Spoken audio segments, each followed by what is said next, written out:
मध्य प्रदेश की नई ट्रांसफर नीति जारी कर दी गई है। 1 से 31 जुलाई तक एमपी में सरकारी कर्मचारियों अधिकारियों के तबादले होंगे। नई तबादला नीति के तहत प्रदेश के अनुसूचित क्षेत्र में खाली पदों को पहले भरा जाएगा। इन क्षेत्रों में 3 साल की सर्विस पूरी होने के बाद ही दूसरी जगह ट्रांसफर किए जाएंगे। इसके साथ ही कोरोना से गंभीर बीमार होने वालों को ट्रांसफर में प्राथमिकता दी जाएगी। नई पॉलिसी के अनुसार इस बार तहसील, जिला और राज्य स्तर पर तृतीय और चतुर्थ श्रेणी के कर्मचारियों के तबादले प्रभारी मंत्री की सिफारिश पर ही होंगे। वहीं फर्स्ट और सेकंड क्लास अधिकारियों कर्मचारियों के तबादले विभागीय मंत्री की सिफारिश और जिले के भीतर ट्रांसफर प्रभारी मंत्री और कलेक्टर आपसी समन्वय से कर सकेंगे। पुलिस महकमे में डीएसपी से नीचे के पुलिस रैंक के कर्मचारियों के ट्रांसफर पुलिस स्थापना बोर्ड करेगा। डीएसपी और उनके ऊपर के पुलिस अधिकारियों के तबादले गृह मंत्री की सिफारिश के बाद सीएम के साथ समन्वय के आधार पर होंगे। जिन अधिकारियों कर्मचारियों के रिटायर होने में 1 साल का वक्त बचा है, उनका ट्रांसफर नहीं होगा। जिन कर्मचारियों के खिलाफ आपराधिक मामले या फिर विभागीय जांच लंबित हैं, उनका भी ट्रांसफर नहीं किया। पत्नी का एक साथ एक जगह पर ट्रांसफर उनके खुद के खर्चे पर ही होगा। नई तबादला नीति जारी कर दी गई है और इसके आधार पर अब ट्रांसफर्स होंगे। हालांकि तमाम तरह के जो पहलू हैं उनका ख्याल रखा जाएगा। और तमाम जानकारी के साथ मेरे सहयोगी प्रमोद शर्मा इस वक्त लाइव मौजूद है। सीधे उन्हीं का रुख करते हैं। प्रमोद, क्योंकि एक लंबा इंतजार, हालांकि इन सब के बीच नई तबादला नीति जारी कर दी गई है, बहुत अहम है क्योंकि इसमें तकनीकी पहलू और इसके अलावा जो मानवीय पहलू हैं, दोनों का ख्याल रखा गया है। बिल्कुल, देखिए, लंबे समय से जो इंतजार कर रहे थे, जिन्हें जो तबादले का इंतजार कर रहे थे, उनके लिए अच्छी खबर है। 1 जुलाई से 31 जुलाई के बीच में ट्रांसफर किए जाएंगे। तबादला नीति लागू कर दी गई है मध्य प्रदेश सरकार के द्वारा। खास बात यह है, देखिए, अनुसूचित क्षेत्रों में जो खाली पद हैं वो पहले भरे जाएंगे। यहाँ 3 साल की सर्विस होने के बाद ही तबादला मिलेगा। और इस बार देखिए बहुत पारदर्शिता बरती गई है, हम कह सकते हैं, क्योंकि कई ऐसे अधिकारी होते हैं जिन पर विभागीय जांच चल रही होती है, उनके तबादले हो जाते हैं। इस बार ऐसा नहीं होगा। सरकार ने तबादला नीति में साफ जिक्र किया है कि जिन पर आपराधिक प्रकरण है और जिनके खिलाफ विभागीय जांच चल रही है, उनके तबादले नहीं होंगे। इसके साथ साथ जो हस्बैंड वाइफ के तबादले होते थे, वो इस बार विभाग नहीं करेगा, वो स्वयं के खर्चे पर होंगे। ये खास बात इस बार तबादला नीति में रखी गई है। इसके साथ साथ देखिए, वर्ग 3 और 4 के जो कर्मचारी हैं, उनके तबादले प्रभारी मंत्री के अनुमोदन से होंगे। इसके अलावा यदि हम बात करें वर्ग 1 और वर्ग 2 के अधिकारियों की बात करें, तो देखिए, अनुमोदन विभागीय जो मंत्री है उनका और प्रभारी मंत्री की अनुमोदन के बाद ही उनके तबादले होंगे। इसके अलावा यदि हम बात करें तो डीएसपी रैंक से नीचे के जो पुलिस अधिकारी या जवान हैं, उनके तबादले प्रभारी मंत्री की तरफ से होंगे, अनुमोदन से होंगे। इसके अलावा डीएसपी रैंक से ऊपर वाले जो अधिकारी हैं, उनके तबादले गृह मंत्री के अनुमोदन और मुख्यमंत्री के समन्वय से होंगे।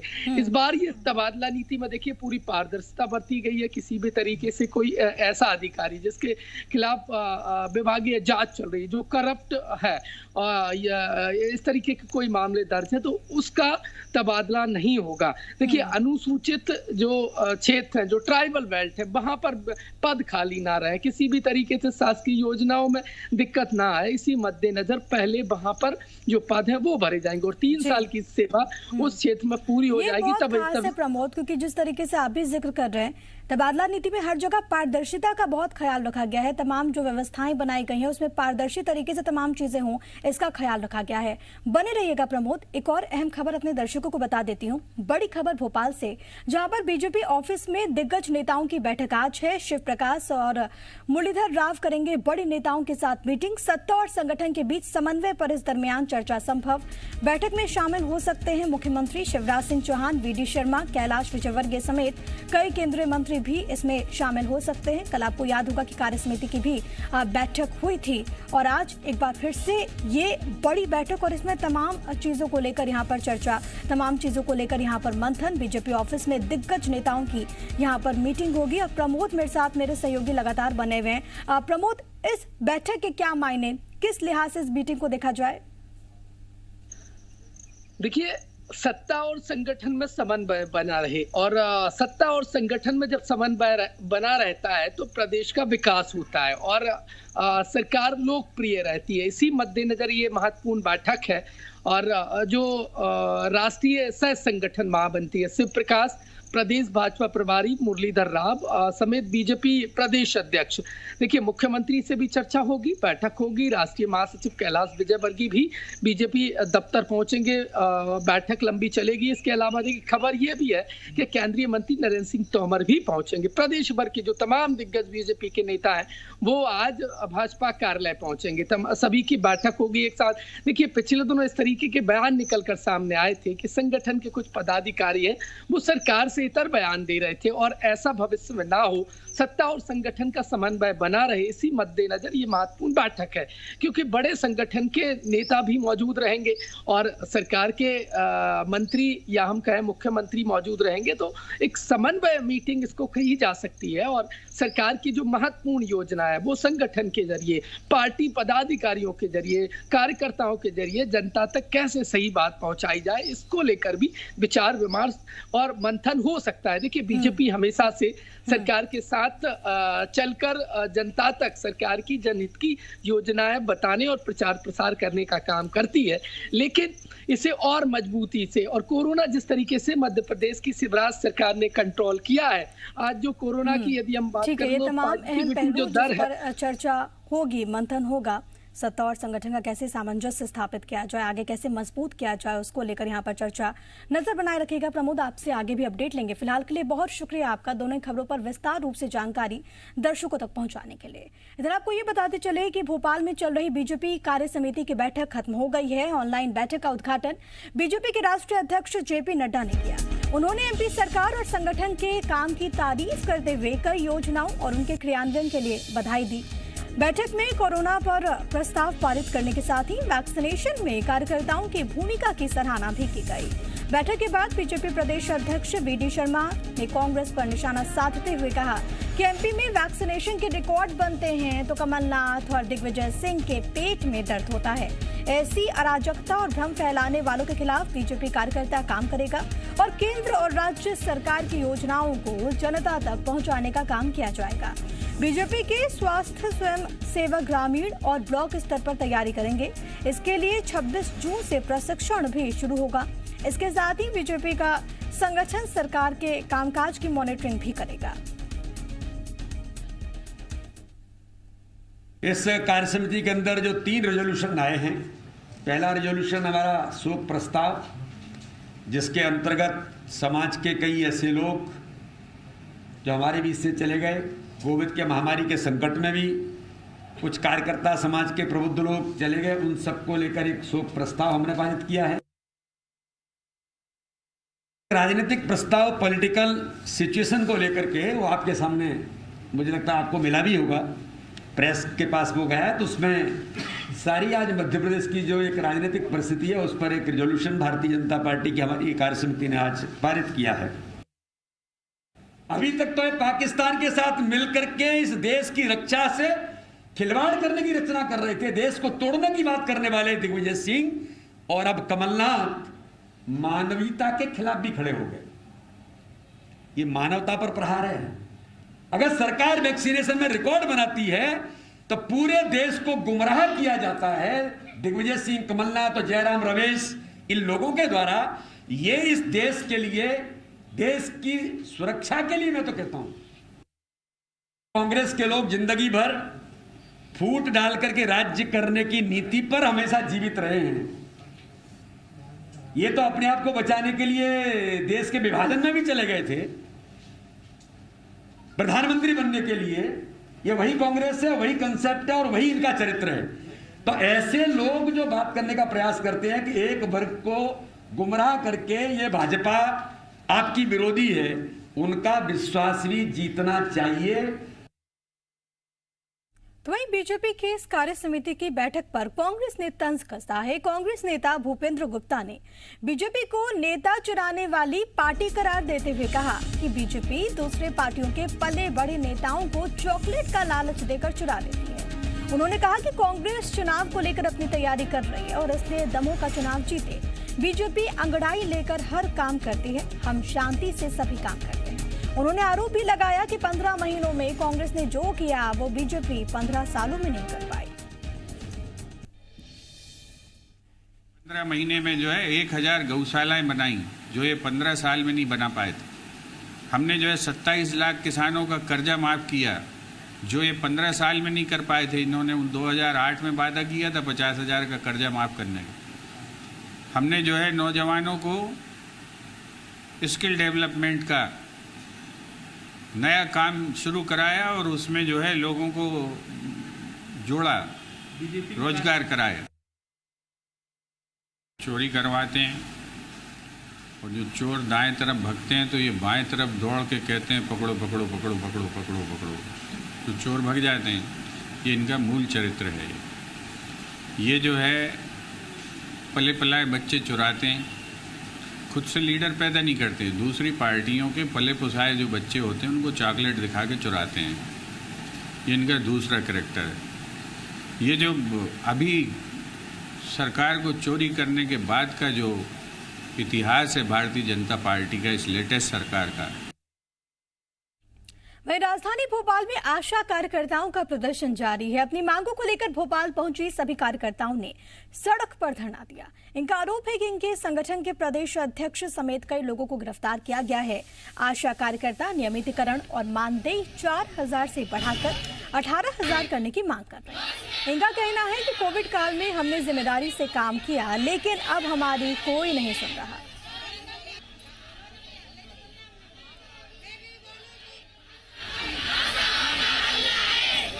मंत्री से हमने बात करी है, हर विधायक को हमने ज्ञापन दिया, हर सांसद को हमने ज्ञापन दिया, हर कलेक्टर को हमने ज्ञापन दिया, लेकिन पिछली 1 तारीख से आज दिनांक तक न किसी शासन के द्वारा न किसी प्रशासन के द्वारा हमसे किसी ने भी कोई संपर्क। अभी आप लोग रोड पर कब तक यहाँ बैठे रहेंगे भोपाल में? तब हमारी लक्ष्मी दीदी वापस ना जाएंगी। 1 जून से पूरे प्रदेश की जो आशाएं हैं लक्ष्मी कौरव दीदी के नेतृत्व में अनिश्चितकालीन हड़ताल पे चल रही हैं। मध्य प्रदेश को 2 बड़ी सौगातें मिली हैं। पहली नाफेड का क्षेत्रीय कार्यालय और दूसरी सौगात राष्ट्रीय बीज निगम का बीज गोदाम, जिसकी क्षमता 3000 मीट्रिक टन है। केंद्रीय कृषि मंत्री नरेंद्र सिंह तोमर और मध्य प्रदेश के कृषि मंत्री कमल पटेल ने एक ऑनलाइन कार्यक्रम में दोनों का उद्घाटन किया। इस मौके पर कमल पटेल ने मूंग की फसल के समर्थन मूल्य पर मिले उनके समर्थन और सहयोग के लिए आभार जाहिर किया। उन्होंने मूंग की बम्पर फसल को देखते हुए इसकी खरीदी की सीमा बढ़ाने का आग्रह भी किया। इस पर कृषि मंत्री नरेंद्र सिंह तोमर ने आश्वस्त किया कि केंद्र सरकार मूंग की फसल के लिए पीछे नहीं हटेगी। आप अभी खरीदी कीजिए, यदि जरूरत पड़ती है तो मूंग की खरीदी की सीमा को बढ़ाया जाएगा, ये आश्वासन दिया गया है।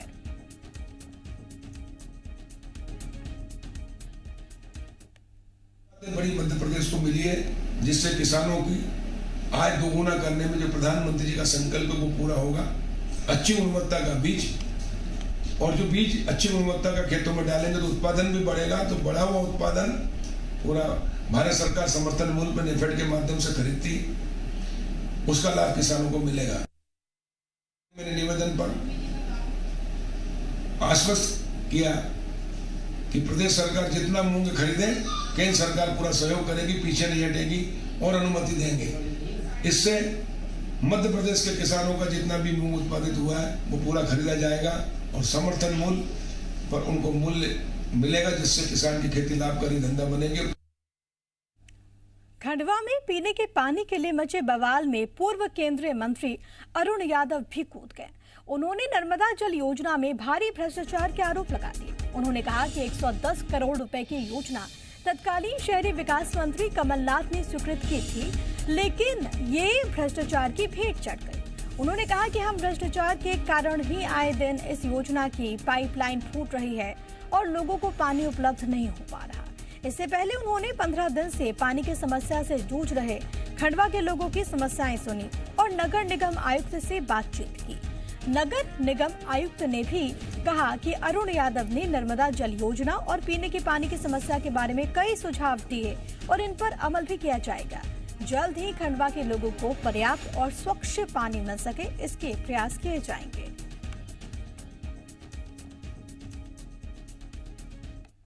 ट्यूबवेल है उनमें पानी का लेवल कम हो गया है और जैसे कि अभी मौसम है हमें आशा है कि अब बोरों में भी ट्यूबवेल में भी पानी का लेवल बढ़ जाएगा, उससे भी हमारी सप्लाई हो जाएगी। सुक्ता का हमने एक प्लान बनाया है जिसका सर्वे का कार्य पूर्ण हो चुका है और हम ऐसी आशा करते हैं कि अगली गर्मी में किसी भी तरह के खंडवा वासियों को जल प्रदाय संबंधी परेशानी नहीं उठानी पड़े।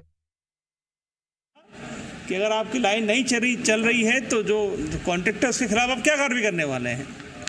तो मुझे ये संज्ञान में लाया गया है कि उसके साथ इस तरह का कोई भी रिपेयर मेंटेनेंस का और गड़बड़ी उसकी रिपेयर का कोई इस पर उसके साथ में कोई लिखा पढ़ी नहीं है।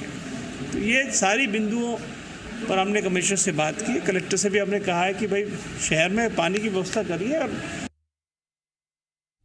ग्वालियर में सरकारी अमला पिछले 3 महीने से कोरोना संक्रमण के खिलाफ जंग में लगा रहा और इसी दौरान ज्यादातर सरकारी दफ्तर बंद रहे, लोग परेशान नजर आए।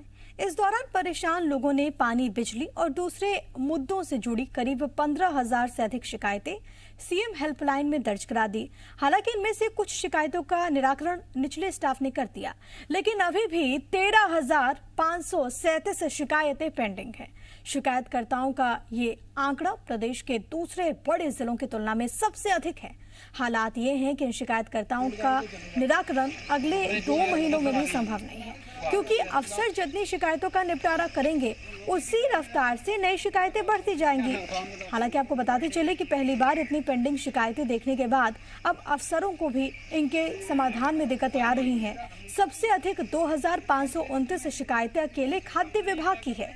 कलेक्टर का कहना है कि सीएम हेल्पलाइन पर दर्ज शिकायतों के निपटान के लिए सभी अफसरों को टारगेट देकर कुछ दिन बाद फिर से प्रोग्रेस पूछी जाएगी। अभी विभागवार समीक्षा की जा रही है।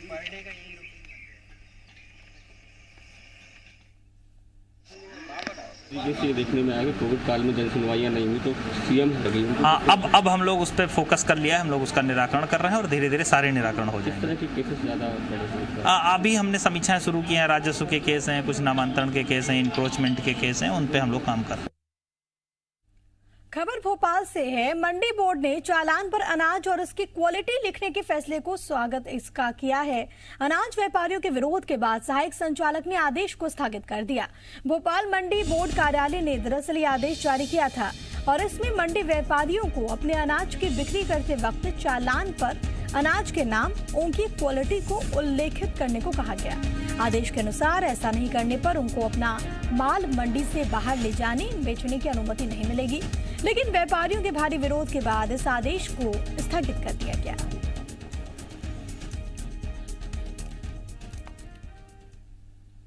खबरें अभी और भी हैं, लेकिन फिलहाल एक बहुत छोटा सा ब्रेक, फौरन होंगे हाजिर।